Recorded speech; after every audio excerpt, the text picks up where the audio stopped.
tema da mensagem de hoje é um tema que vai de encontro a muita coisa que nós estamos vivendo nos nossos dias, na nossa cultura. Temos vivido dias em que as pessoas têm buscado resultados rápidos, têm buscado atalhos e muitas vezes nesse processo têm se perdido da base, dos fundamentos da nossa vida. E então, vamos trazer essa palavra que você abre o seu coração para receber do Senhor. O segredo está em permanecer. Esse é o tema da mensagem de hoje. O segredo está em permanecer. O segredo de vivermos e alcançarmos o que cantamos. Cantamos coisas muito lindas aqui, promessas eternas. Cantamos que Ele virá, O coração, não sei de vocês, o meu sempre queima quando nós cantamos sobre a volta de Jesus, porque é uma esperança real, é onde nossa fé realmente está alicerçada nesse Cristo que veio, que nos amou, que se entregou por nós, que foi para a cruz, que morreu, que pagou o preço que era para os nossos pecados, que ressuscitou ao terceiro dia, que ascendeu aos céus e nos deixou uma promessa: eu voltarei. Então, essa promessa é algo que queima em nossos corações e nos move como igreja, Mas nós temos um destino a traçarmos e a vivermos até lá, porque estamos nessa terra, fomos alcançados, fomos salvos, redimidos, e porque estamos nessa terra, há um propósito. Ele nos chama, Ele nos salva, Ele nos comissiona a vivermos agora uma vida com propósitos, a imagem e semelhança de Jesus.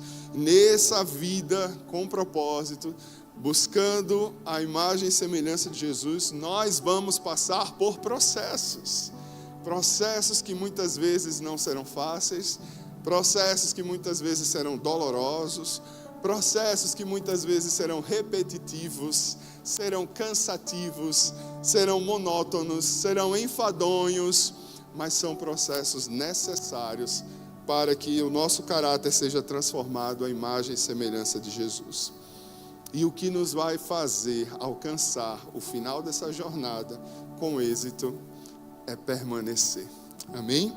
Quero ler aqui o texto que está, um versículo só em João, capítulo 15, verso 4.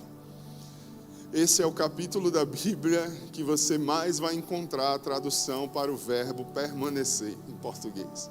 Se você analisar esse capítulo, a cada versículo, nós temos aí muitas vezes 3 vezes o verbo permanecer sendo pronunciado.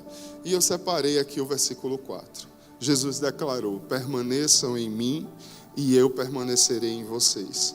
Nenhum ramo pode dar fruto por si mesmo, se não permanecer na videira. Feche seus olhos. Pai bendito e santo, nós te rendemos graças por essa noite, nós te rendemos graças por esse domingo. Estamos iniciando a semana, Deus, já na tua presença, em família, em comunidade, te adorando, derramando as nossas ofertas, a nossa vida diante do teu altar. E eu clamo, Deus, que o teu Espírito responda o nosso clamor, a nossa oração e adoração, com a tua presença manifesta nesse lugar e com a tua palavra gerando vida em cada coração, em nome de Jesus. Amém? Amém, amém. Você é alguém que permanece? Amém. Vamos dar um amém forte aí pela fé. Você é alguém que permanece? Amém. Glória a Deus. E espero que permaneça naquilo que é correto. Não permaneça na teimosia, Não permaneça na rebeldia, não permaneça no orgulho, não permaneça no pecado, não permaneça no rancor, na mágoa, na falta de perdão. Precisamos permanecer em Cristo. Apenas aqueles que permanecem em Cristo estão aptos a desfrutar das promessas dos céus. A palavra diz que nós já somos abençoados em Cristo Jesus. Olhe para a pessoa que está do seu lado e diga: graça e paz, abençoado, abençoada. Se você está em Cristo, você já é abençoado. Essa é uma realidade espiritual. A palavra diz que certamente a bondade, a misericórdia, a fidelidade do Senhor nos seguirão todos os dias da nossa vida. As bênçãos seguirão os que creem. Os que creem, obedecem, permanecem. Então, queridos, essa é a nossa realidade. E Jesus está falando aqui nesse texto que nós lemos, um dos mistérios da nossa fé. Permaneçam em mim e eu permanecerei em vocês. Em outro trecho da Bíblia, a palavra diz que Jesus está assentado à direita de Deus, né, nos céus, e nós estamos nele com ele. Se nós permanecemos nele, nós já estamos vivendo numa realidade espiritual diferenciada. Já estamos em contato com o reino espiritual. E ele tem legalidade para fluir a partir de nós. E se nós estamos nele, ele está em nós. E Jesus, então, está nos nossos dias também. Andando por essa terra, por meio de cada um de nós, por meio da sua noiva, da sua igreja, por meio do seu corpo. É mistério, é loucura mesmo. Mas é algo que a palavra nos declara e nós cremos com fé, força e ânimo. Que ele está em nós e nós estamos nele. E isso deve nos levar a permanecer. Na vida cristã, se nós pularmos os nossos processos, nós vamos viver frustrações. Nós não vamos viver o desenho de Deus para as nossas vidas. E como eu estava falando no início, vivemos em uma geração que alguns dizem de amor líquido, uma geração desapegada, uma geração que num dia ama com toda a intensidade e no outro dia é totalmente indiferente àquele mesmo alvo do sentimento. As coisas são muito práticas, num sentido de eu quero aquilo que realmente está me satisfazendo. Me satisfaz até esse momento, eu me entrego. Não me satisfaz mais, eu descarto e mudo de rota. As pessoas estão buscando caminhos fáceis. Você vai achar na internet receitas para várias coisas, inclusive para você fazer o seu primeiro milhão antes de tal idade. Porque todo mundo quer um caminho mais rápido. Um caminho mais fácil, o atalho. No entanto, no reino de Deus não há atalho, só há o caminho, uma verdade. Não há atalhos. E os atalhos que nós decidirmos pegar vão atrapalhar a nossa caminhada, o propósito de Deus nas nossas vidas. Então, ano do discipulado, ano de filhos maduros, é um ano de voltarmos à essência e aprendermos a permanecer, ou lembrarmos desse fundamento tão forte. Aqui tem alguns corredores, né? Algumas, não é corredor de passagem não, é corredor gente que corre, né? Nós temos alguns atletas de corrida. Dizem, né? Eu acho que para os atletas não. De manhã um já chegou para mim e disse, não, pastor, eu gosto mais dos quilômetros finais da corrida. Eu, que sou amador e que sempre termino morrendo, para mim os últimos quilômetros é um desespero na mente. Depois que você traça ali uma quilometragem, a sua cabeça já fica, tá bom, já correu demais, vai para onde, hein? Tá bom já, para, descansa, vai até aquele poste e aí você para, mas tem uma meta, né? E você fica nessa guerra na mente. Você tem que se disciplinar e ir até o final. Eu acredito que depois de um nível, né? Eles evoluem e passam a sentir mais prazer até o final da corrida. Mas no reino espiritual e na nossa vida, esse tipo de sentimento é muito comum. Nós começamos com ânimo, nós começamos com vigor, nós começamos empolgados. Vamos começar essa corrida, vamos começar essa prova, vamos começar o meu ano fitness, né? Já saiu do papel, irmão, já chegou fevereiro, viu? Já estamos em fevereiro, pelo amor de Deus. Aí você começa empolgado. Eu tenho certeza que a roupa você já comprou, né? Já não, porque eu tenho que comprar roupa, tênis. Quando comprar tudo eu começo. A gente fica empolgado com a ideia nova. Mas a ideia nova não vai surtir o efeito se não permanecermos. Se não nos mantermos com perseverança, né? E assim é na nossa caminhada. O cristão que não desiste, que permanece, que persevera, não é um cristão que não sente dor no caminho, que não sente incômodo no caminho. Para ele é fácil, ele não passa pelas minhas dores. Talvez você não enxergue as dores do seu irmão, mas tem alguém aí sentindo dores do seu lado, em algum aspecto, seja físico, seja espiritual, seja emocional. Mas o cristão que persevera, o cristão que não desiste da sua caminhada, ele permanece, não porque não está sentindo dor, mas ele permanece porque ele sabe para onde está indo. Ele sabe que há um destino para a sua vida. Ele sabe que há um destino final, um destino profético, que há um chamado que ecoa e que aquece o seu coração. E eu te pergunto nesse momento para você refletir, você tem convicção de para onde você está indo? Você tem convicção de para onde a sua fé está levando sua vida? E do porquê algumas renúncias? Do porquê hoje você não ter mais alguns costumes em nome dessa fé, em nome desse amor, em nome do que você está aprendendo sobre Deus? Isso é feito, né? Acho que eu peguei o final do louvor, mas eu acho que cantamos hoje, né? O Ele Virá, e a música fala, gastando, né, os nossos dias, perdendo tudo com alegria.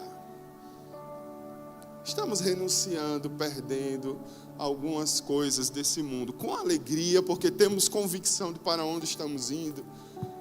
Porque Jesus contou uma parábola que o reino de Deus é como alguém que encontra um tesouro tão especial, que ele diz, vale a pena eu vender tudo que tem para que eu tenha esse tesouro. A pastora Tati ministrou isso no primeiro culto do ano. Render-se totalmente ao Senhor. Vale a pena. E aí a palavra diz que ele vende tudo que tem com alegria. Daí vem a expressão, eu estou perdendo tudo. Eu estou abrindo mão de tudo com alegria. Porque eu sei que o que eu vou ganhar no meu destino final é muito maior. E o que eu já posso desfrutar hoje é muito melhor. Ter paz com Deus não tem preço. Amém, queridos? Jesus é o nosso maior exemplo de alguém que permaneceu. Jesus permaneceu. Jesus não pulou etapas. Eu ministrei aqui numa palavra há poucos dias falando sobre como Deus, o Senhor do universo, o Criador de todas as coisas, decidiu habitar num corpo humano, se conter na vulnerabilidade e na limitação de um corpo humano, nascendo no corpo de um bebê, num contexto de vulnerabilidade social, numa comunidade pobre. Como esse Deus poderoso se contém nisso. E além de se conter, ele não pula etapas. Ele não nasceu um bebê num palácio rico. E ele também não nasceu e de repente virou um X-Men e já pulou para a fase adulta. Ele viveu todas as etapas físicas humanas. Ele foi bebê, ele foi criança, ele foi adolescente. E a Bíblia nos dá pequenos recortes dessa fase só para a gente entender, olha, ele não pulou etapas. Até chegar à fase adulta e iniciar seu ministério, Jesus viveu o ciclo completo de vida física, humana. Jesus também não pulou etapas espirituais. Jesus, ele foi batizado nas águas, o batismo de arrependimento. Como o cordeiro que nós cantamos, eis aí o cordeiro de Deus que tira o pecado do mundo. Não havia pecado, mas por que ele passa pelo batismo nas águas? Tem até uma discussão com João Batista, porque João Batista diz, eu não sou digno, como eu vou te batizar? E Jesus responde, é necessário. É necessário. Ele precisava passar por cada etapa. E ele passa. E depois do batismo ele é conduzido ao deserto para passar por tentações. O Deus, o Todo-Poderoso, precisaria ser tentado? Claro que não. Mas ele passou pelas tentações para passar por todos os processos espirituais. Jesus caminhou com discípulos imperfeitos. E esse talvez foi um dos maiores testes do Deus encarnado aqui na terra. Jesus poderia ter selecionado pessoas melhores a olhos humanos, porque eu acredito que naquela época tinha discípulos melhores do que aquele grupo. Porque sempre tem uns seres iluminados assim, né? A gente olha às vezes na igreja, na família, tem aquele irmãozinho, tem aquela irmãzinha que é uma paz, que tem uma fé, sabe, estável. Você não vê ele desequilibrado, né? Quando a gente se desequilibra, ele é aquele que diz: calma, irmã, vai dar certo, vamos orar. Sempre tem um desse, sempre tem. E glória a Deus, né? Jesus poderia ter formado um time de discípulos equilibrados, né? De discípulos que têm ali a espiritualidade e tal, em dia, uma certa maturidade. Mas Jesus precisava passar pelo processo de lidar com gente desequilibrada, que nem a gente. Eu estou no time dos desequilibrados. Você achou que era você, não era o perfeitinho.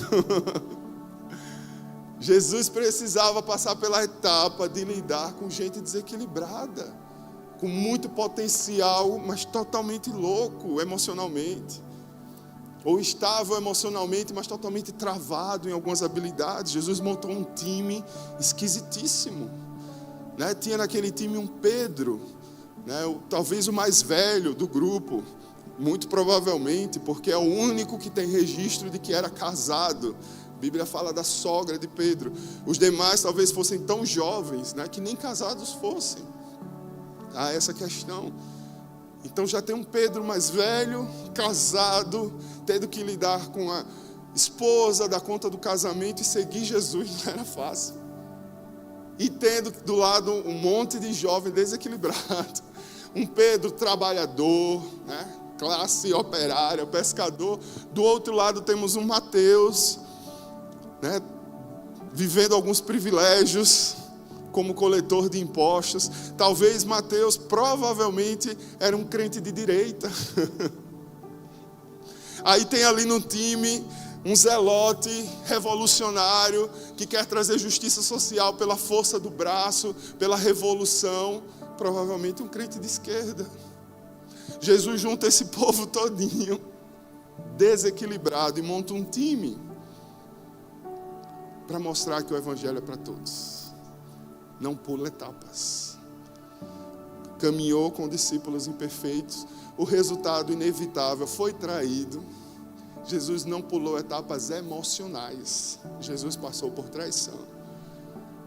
Jesus passou pelo luto, pela dor emocional de perder alguém querido, pela vergonha e humilhação do pecado.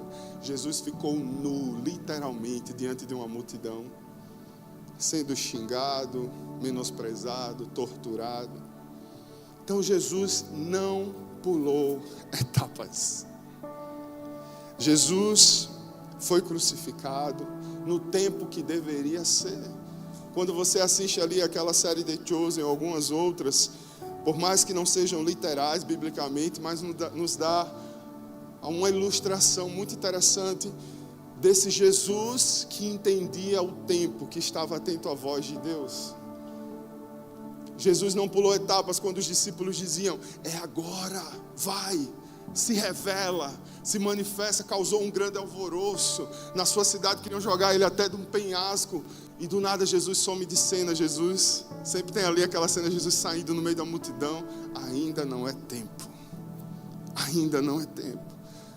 Ele não seguia a voz da multidão, ele tinha um processo para passar, e ele aceitou passar por esses processos, até chegar à sua ressurreição e glorificação. E é porque Jesus não pulou os processos, é porque Jesus permaneceu e viveu cada estação que nós estamos aqui hoje, para a glória do nome do Senhor, amém? Ele não tentou atalhos, ele não acelerou os processos, e ele nos mostra que há um destino glorioso, inevitável para os seus filhos, mas também é inevitável passar por processos que muitas vezes são desconfortáveis. E assim como Jesus não pulou etapas, viveu todos os seus processos, os seus discípulos assim fizeram também, uma multidão assim fez também. Nós estamos aqui, esse evangelho chegou até nós hoje. O fruto não vem do esforço isolado. Nós lemos em João 15:4, nenhum ramo pode dar fruto por si mesmo. Fruto eterno, fruto que permanece, você não conquista só pelo seu suor, pela força do seu braço, mas se não permanecer na videira. Os frutos de eternidade, eles brotam da permanência conectada em Cristo, conectada em Deus.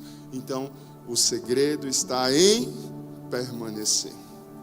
Quando a gente olha para a palavra no Novo Testamento, ali, contemporâneo a Jesus, nós vemos ainda alguns exemplos de permanência além de Cristo. Ele é o exemplo perfeito, não pulou etapas, viveu cada processo, sentiu o que precisava sentir e foi fiel até o fim. Mas nem todos foram assim, até porque perfeito só ele. E os outros humanos que estavam ali ao redor? Temos aqui 3 exemplos. O primeiro exemplo é o jovem rico. Lembram da parábola do jovem rico? Um jovem temente ao Senhor, que queria se aproximar mais de Deus, que queria viver com mais intensidade a sua fé, que chegou e teve um encontro pessoal com Jesus e disse: o que é que eu preciso fazer mais? Eu já faço tudo que precisa ser feito. É o famoso: não mato, não roubo, não bebo, não fumo. Sempre tem esses, né? Eu faço tudo que é correto, mas ele sentia que havia algo mais. E Jesus faz uma convocação. E esse cara poderia ser o 13º discípulo de Jesus. Porque ele fez o mesmo convite que ele fez para os outros, que ficou registrado na palavra, que se tornaram os apóstolos. Então o jovem rico também poderia ser um dos apóstolos. Mas o jovem rico, ele desistiu no início do processo. Há pessoas que desistem no início. O jovem rico não suportou o preço de caminhar com Jesus. Jesus o confrontou naquilo que o seu coração estava enraizado. Jesus disse: venda tudo que tem e siga-me. E ele avaliou, o seu coração estava muito apegado às suas riquezas, à sua herança, à estabilidade. E ele não iniciou o processo, porque ele não entendeu a alegria de estar no reino de Deus. Nós temos Judas Iscariotes, bem famoso, o que traiu Jesus. Caminhou até o fim do lado de Jesus. Ele estava presente na última ceia, sentado na mesa com Jesus. E aqui é muito importante: há pessoas que externamente estão permanecendo, mas é só fora. Há pessoas que têm a capa da permanência, frequentam, veste a capa cultural do Evangelho, mas em seu coração já desistiram da caminhada. Judas estava sentado na mesa da última ceia, compartilhando. É tanto que a capa era tão bem feita, que Jesus disse que alguém o trairia, que estava naquela mesa, e os discípulos não sabiam quem era. Os discípulos não tinham ideia. Até porque Judas era alguém de confiança. Judas cuidava da bolsa do dinheiro do ministério de Jesus. De manhã a pastora Tati estava aqui, eu disse: a pastora Tati era o Judas, já que porque a pastora Tati é a tesoureira da igreja, né? Ela que tem a chave do cofre. Então é alguém de confiança. Estava ali no time, sendo formado, exatamente o que todos os outros receberam, ele também recebeu. Mas em algum momento, que a gente não sabe qual, o seu coração se afastou desse lugar de permanência na palavra.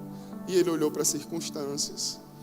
Ele olhou para talvez uma justiça social que ele queria que acontecesse imediatamente. Ele olhou para uma revolução política que talvez ele queria que acontecesse imediatamente através de Jesus. Uma tomada de poder humano, político. Talvez ele teve alguma decepção pessoal, a gente não sabe. Talvez ele pensou: por que tantos são curados e eu, nas minhas debilidades, ainda não fui resolvido? Tantas coisas ele pode ter pensado. Mas em algum momento, o seu coração se afastou desse lugar de permanência. Ao ponto da palavra dizer que ele começou a passar a mão também no dinheiro que estava lá. já para garantir alguma coisa no futuro, provavelmente, porque em algum momento ele pensou: esse barco está furado, isso vai afundar. Ele desistiu, mas externamente ele estava ali, presente. E ele teve a opção de permanecer até o fim, porque mesmo depois de ter traído Jesus, Jesus precisava ser entregue às autoridades. Jesus precisava passar pelo que ele passou. Não tem como mudar, não teria como mudar esse destino de Cristo. Poderia ser outro ao invés de Judas? Não sabemos. Mesmo que tivesse sido Judas, Judas, ouvindo tanto de Jesus, não poderia ter tomado outras decisões. Judas poderia ter se arrependido. Pedro também negou Jesus por 3 vezes. Pedro foi instrumento de Satanás falando com Jesus e foi repreendido na frente de todo mundo. Judas poderia ter se arrependido. Judas poderia ter escolhido esse caminho, mas ele escolheu a fuga, resultado da vergonha, resultado de tantos processos, e teve um triste fim. E nós temos o terceiro, Pedro, talvez o mais improvável do grupo, como eu já falei, o mais velho, o cheio de responsabilidade, o atarefado, aquele que era pavio curto, aquele que caiu, que estourou, que negou Jesus, que chorou, que voltou, olhou para trás e voltou, deixou tudo e voltou para os barcos que ele tinha abandonado. Disse: esse negócio não é mais para mim, vou voltar a pescar. E Jesus se encontra com ele de novo naquele lugar. E ele se joga aos pés de Jesus e permanece. E por permanecer, o mais improvável, o mais que ninguém talvez olhasse como alguém que fosse um dos principais apóstolos, divulgadores do Evangelho na igreja primitiva, mas ele teve o coração que permaneceu. Mesmo com várias quedas, mesmo errando, mesmo não se sentindo digno, mesmo que as pessoas estivessem apontando: você não merece mais estar nesse lugar, Jesus contemplou o coração de Pedro, que sempre permaneceu. E aí ele ouve de Jesus: tu és Pedro, e sobre esta pedra, esta rocha, eu edificarei a minha igreja. E até hoje ele é conhecido como o pai da igreja. Qual foi o segredo de Pedro? Permanecer. Permanecer diante dos processos. Permanecer diante do confronto. Tem gente que quando a palavra confronta, foge. Tem gente que se for corrigido na frente de mais uma pessoa, foge. Permanecer. Isso ensina algo poderoso para nós que também está na palavra. Não é quem começa bem. Não é sobre ter maravilhosos começos. Não é sobre ter a vida toda certinha diante da sociedade. É permanecer fiel até o fim. Mais do que o início de todas as coisas, o mais importante é como elas terminam. O pastor Célio pregava muito essa palavra. Como vamos terminar? Seremos conhecidos como os que permanecem em Cristo? Ah, mas foi inconstante, mas teve altos e baixos, mas isso, mais aquilo. Mas onde está o seu coração? Ele permanece em Deus. Permanece na palavra. Permanece fiel. Então, muito mais importante do que os inícios são as conclusões, né? Jesus nos chamou a atenção em Lucas 9:62, dizendo: ninguém que põe a mão no arado e olha para trás é apto para o reino de Deus. Eu vou tomar um gole d'água para você refletir nisso daí. Na sua cabeça, porque eu achei que estava no telão a palavra.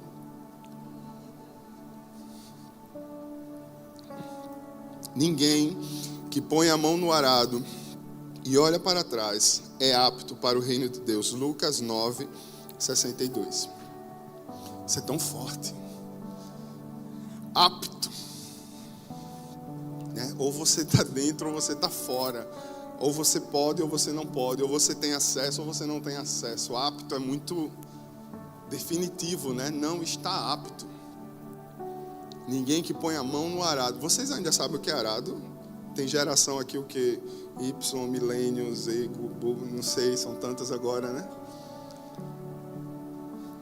Mas o arado é aquilo que ara a terra, né? Que o carro de boi puxava. Você tem essa referência ainda na cabeça, né?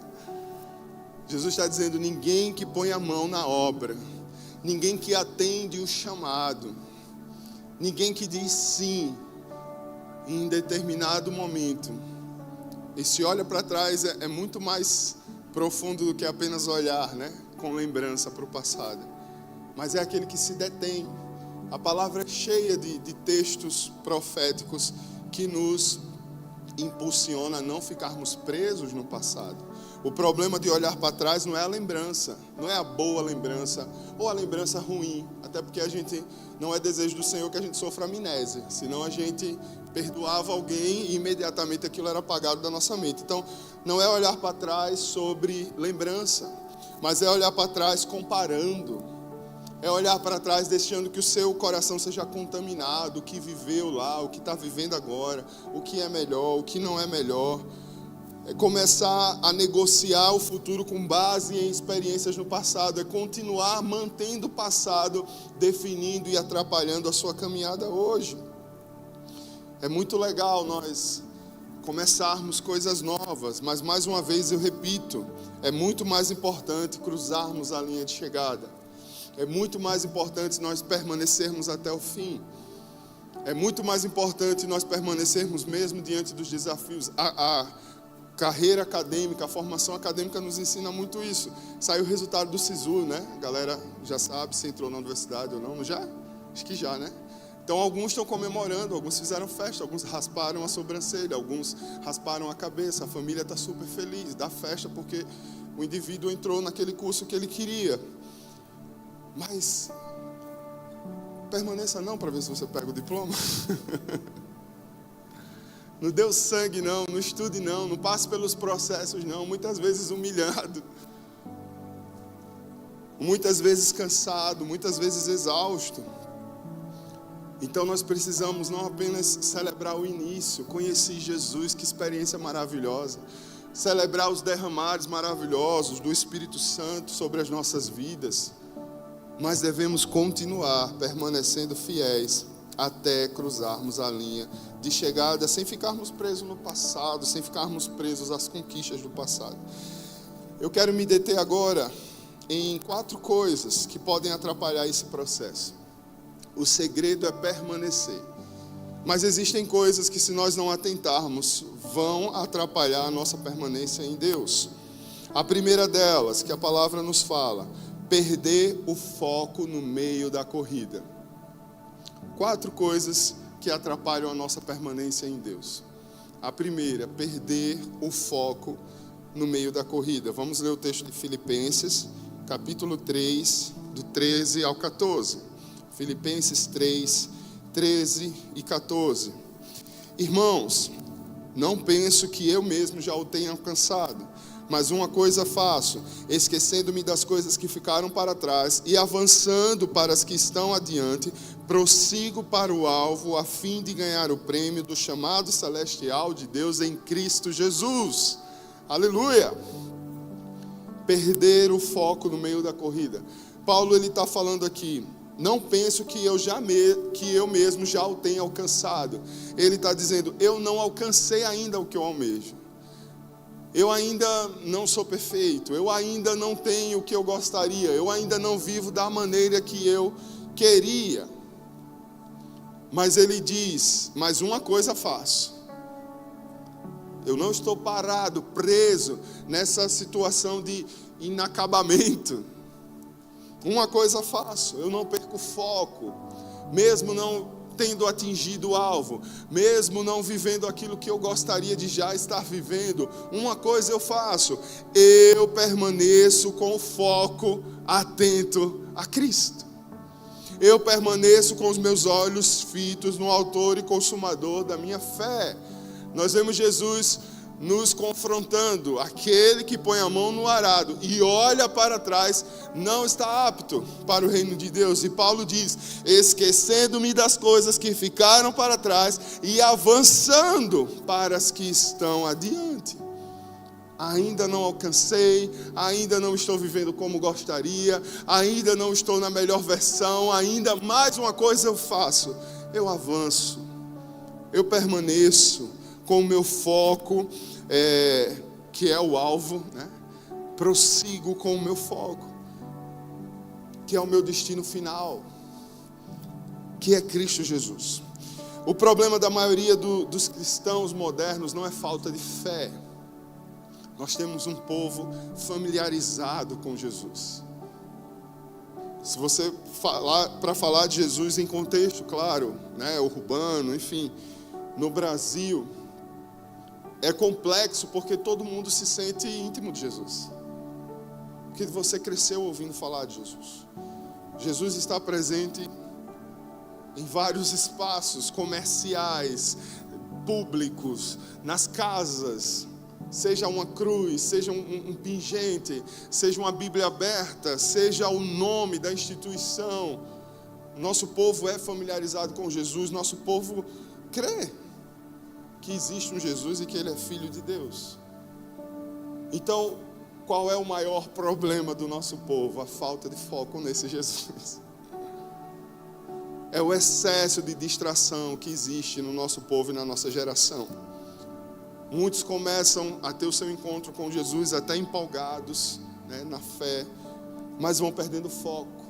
Seja com o banquete de tentações, por não ter uma vida diária com o Senhor que fortaleça seu espírito, seja por meio das comparações, quando passa a olhar o que um tem e o outro não tem, quando mede a sua caminhada pelos resultados dos outros, frustrações, enfim, cansaço. Muita gente não abandona Jesus, ele nunca vai dizer que não está mais andando com Jesus, mas abandona o foco, perde o foco, prosseguir adiante, sem olhar para trás, seguindo e perseguindo a vontade do Senhor. E quem perde o foco, olha para trás, desacelera sem perceber, e aí cai no erro de que Jesus nos confrontou. Não está apto para o reino, não está focado, está olhando para as distrações, mas não está focado.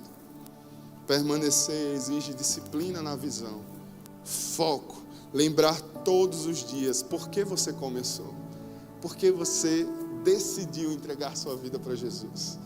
Lembrar todos os dias para onde eu estou indo. Quando chegarem aqueles quilômetros que a cabeça começa a te sabotar, não vale a pena. Para que esse esforço? Para que continuar? Você vai lembrar do porquê você está nessa corrida, porquê você está nessa jornada. E eu creio que contaremos testemunhos de processos finalizados, amém? Cristãos que permanecem, chega de obras inacabadas. O Deus de obras completas, né? Como diz a canção, quer realizar obras completas na sua vida também. E a gente fica abrindo ciclos e não encerra ciclos, e já abre outro, e a gente não finaliza, não conclui os projetos. Vamos permitir que o Deus de obras completas complete o seu plano nas nossas vidas. Segundo perigo, dar ouvido a vozes estranhas. Perder o foco é um perigo para você sair da sua permanência em Jesus. E dar ouvido a vozes estranhas. Eu vou citar aqui o texto que está em João capítulo 10.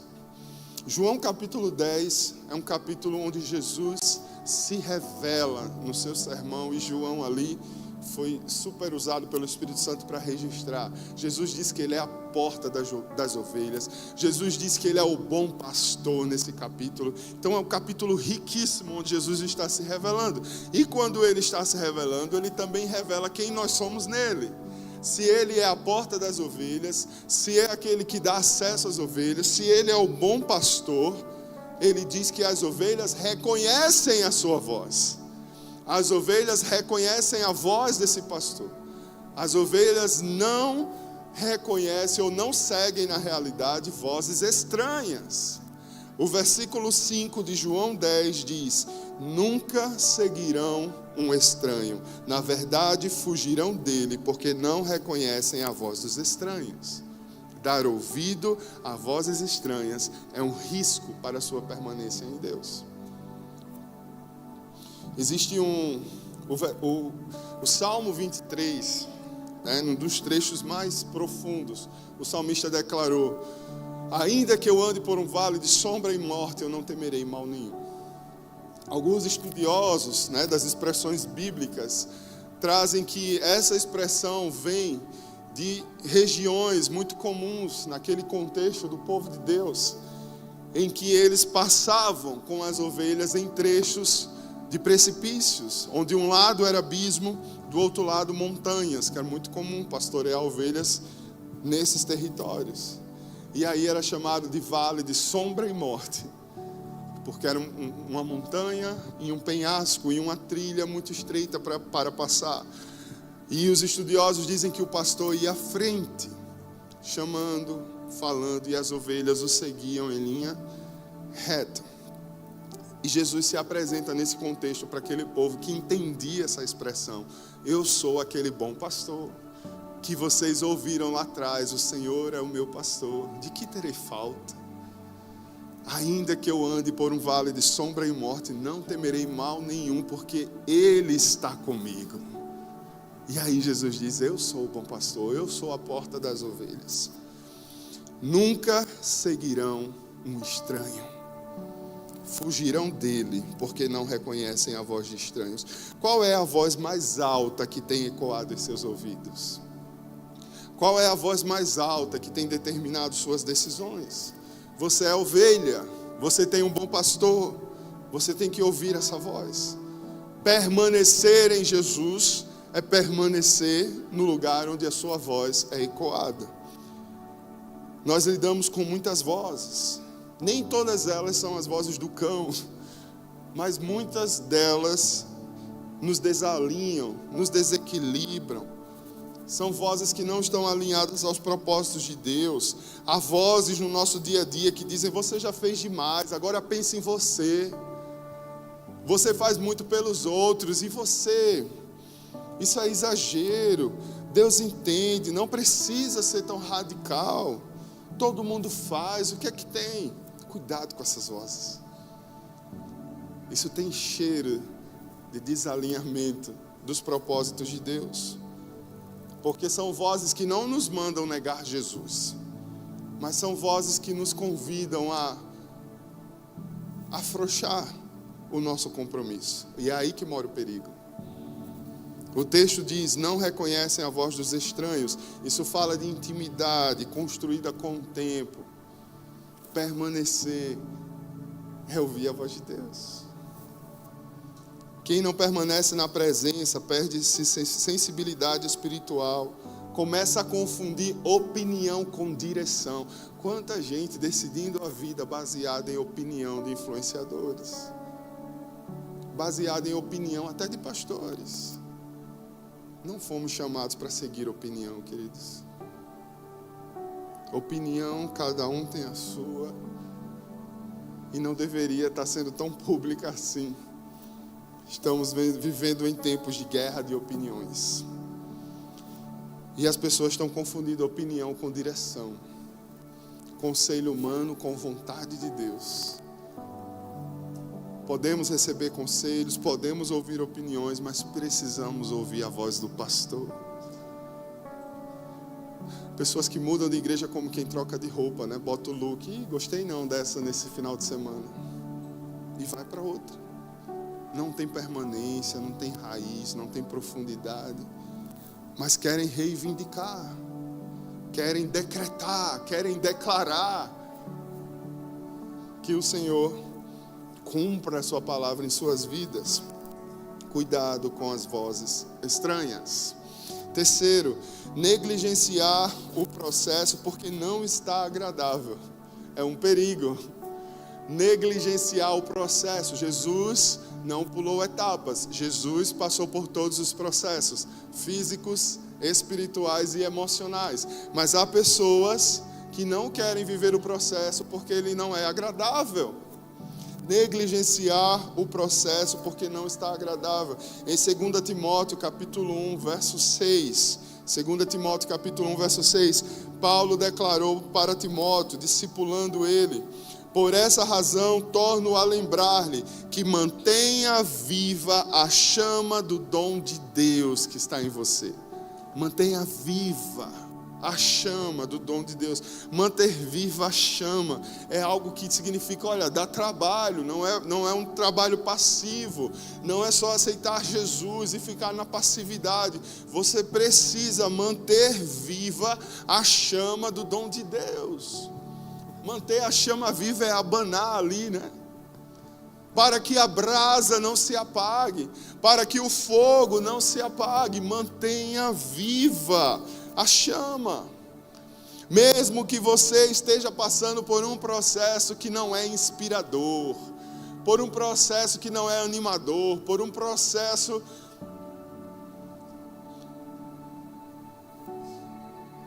há uma ordenança para nós: manter viva a chama do dom de Deus que está em nós.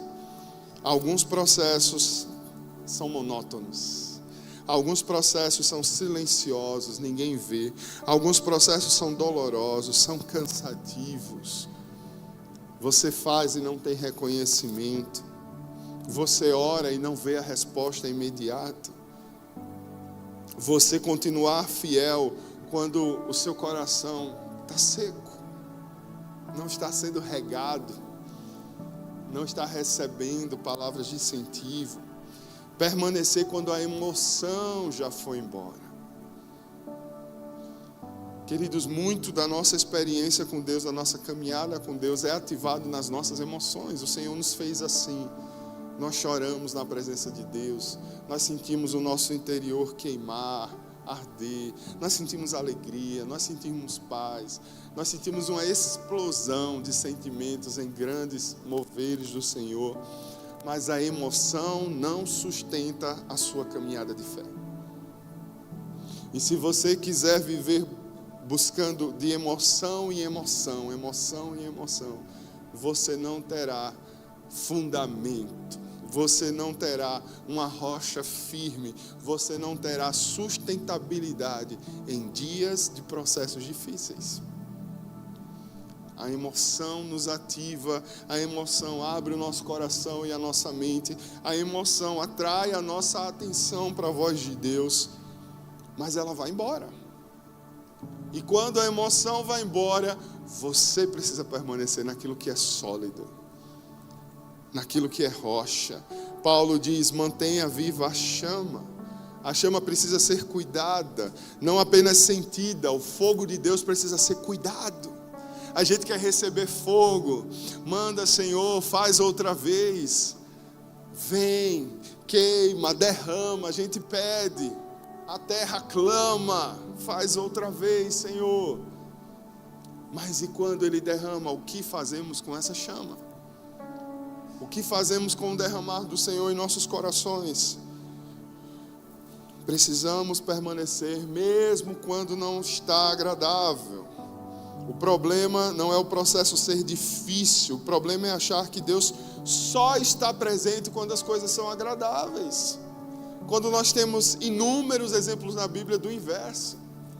Nós temos Paulo clamando para o Senhor.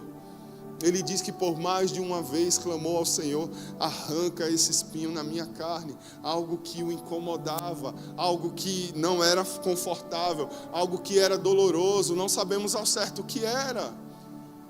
Mas a resposta que ele obteve do Senhor, o Deus que ele propagava, que ele pregava, que ele ministrava cura, que ele vivenciava milagres ao pronunciar o seu nome, quando ele faz um pedido, Deus diz: Paulo, a minha graça é suficiente para você. Deus diz: aguenta aí, você aguenta. Não sobrevém a nós nenhum peso que nós não sejamos capazes de suportar em Cristo. Você aguenta. E Paulo diz então: glória a Deus, nas minhas fraquezas que o teu poder se aperfeiçoa. Nós temos Elias, um grande profeta que talvez viveu o culto mais poderoso que já teve na face da terra ao longo da história humana. onde o fogo de Deus desceu para consumir uma oferta que estava encharcada em água, onde todos os sacerdotes que eram contrários à vontade do Senhor e que adoravam outro Deus foram mortos, mais de 400 homens mortos naquele culto, uma coisa absurda de sobrenatural. Mas ele não encontrou unidade, ele não encontrou uma família para voltar, ele estava sozinho nessa caminhada. E mesmo depois de ter vivido uma explosão espiritual e emocional naquele lugar, Elias se vê agora sozinho, cansado, sobrecarregado, e ele foge da presença das pessoas. E ele se esconde. Mas Deus não está presente só no que é agradável. Deus se revela ali. Deus o alimenta. Deus o nutre. Deus diz para ele: ei, tá bom, já levanta. Já bebeu água, já comeu, agora levanta. Que ainda tem algo a ser realizado. Deus não está presente apenas naquilo que é agradável. E aqueles que oram e não alcançam. E aqueles que pedem cura e não recebem. Eles têm uma caminhada de fé inferior do que os que alcançaram milagres, porque nós amamos uma pregação triunfalista, né? Nós amamos um testemunho que começa com dor e termina com conquista. A pessoa estava ali naquela situação de dor, de angústia, mas no final ela alcançou. E aqueles que não alcançaram, mas desfrutaram da presença, da voz: ainda que eu ande por um vale de sombra e morte, o Senhor está comigo. É um testemunho de permanência. Aqueles que permanecem, mesmo quando o Senhor não responde da forma que eles gostariam. Deus trabalha, queridos, e o processo é sobre nós. Tem aquela máxima, né? O Senhor não está demorando, o Senhor está o quê? Caprichando, né? Que muitos preletores falam. Aquele Deus não está caprichando nada, né? Essa é aquela história que a gente conta para as crianças se acalmarem quando estão ansiosas, né? Mas você não é mais bebê na fé. E se o é, Deus já está te dando o alimento mais sólido para você ser nutrida. Deus não está caprichando porque Ele é perfeito. O que Ele tem para a sua vida já está posto. Se nós formos usar essa frase num contexto correto, seria: Deus está caprichando você, porque você precisa melhorar. Deus não está demorando, Deus está nos aperfeiçoando. Deus está trabalhando em nós, Deus está caprichando o nosso caráter, caprichando o nosso espírito, para o seu realizar, seja lá qual for.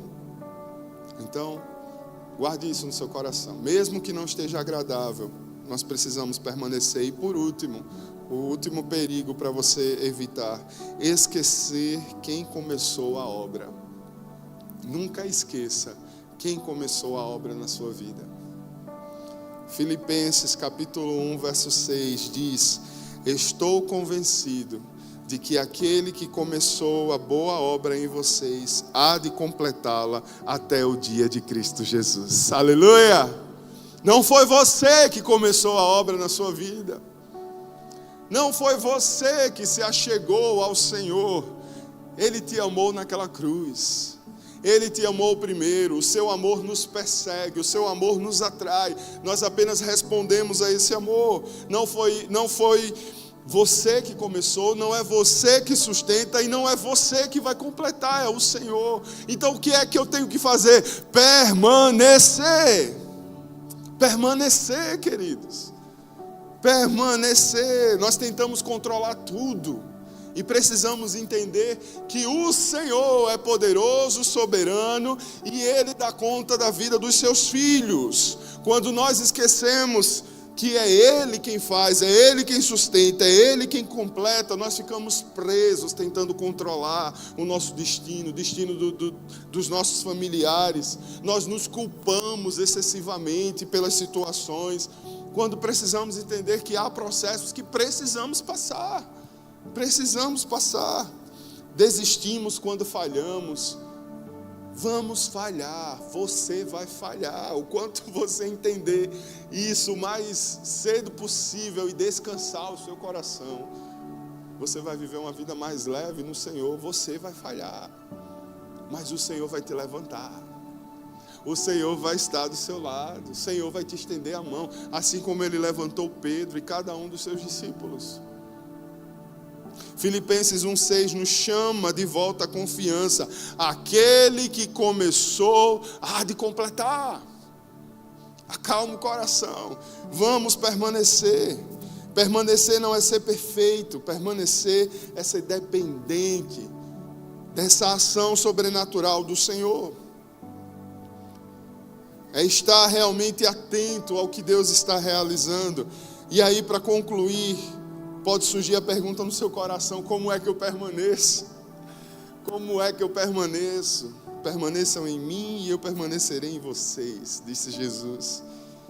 Permanecer é ação.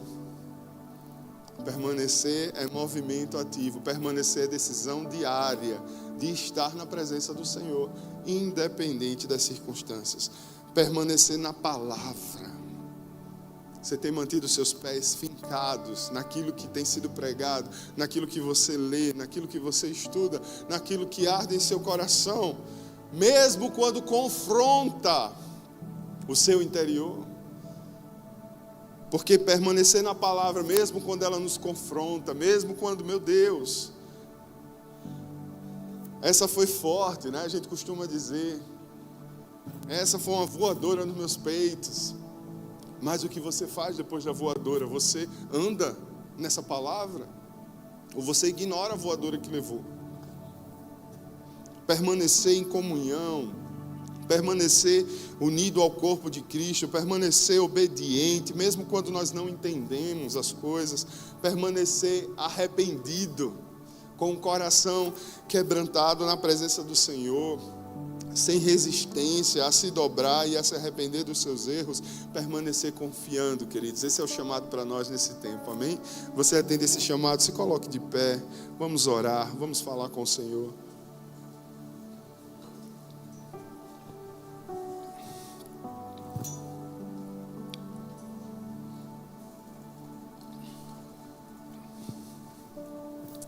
O segredo, mais uma vez, não está em correr mais rápido, não está em chegar mais rápido no destino que o Senhor te mostrou, no destino que arde em seu coração. O segredo está em não sair da corrida, não abandonar o foco, não sair da caminhada com o Senhor, custe o tempo que custar. A velocidade é diferente de um para outro, mas Deus vai completar a obra na sua vida. O segredo não está em fazer mais. Meu Deus, para permanecer eu preciso fazer mais. Eu tenho que me ocupar mais. Eu estou em um ministério, eu tenho que participar em mais ministérios. Eu tenho que me ocupar. Não é sobre isso, queridos. O segredo é permanecer fiel até o fim. Você pode fazer algo extremamente simples que contribua para o reino. E Deus pega esse simples e multiplica e abençoa multidões. Que você não tem ideia.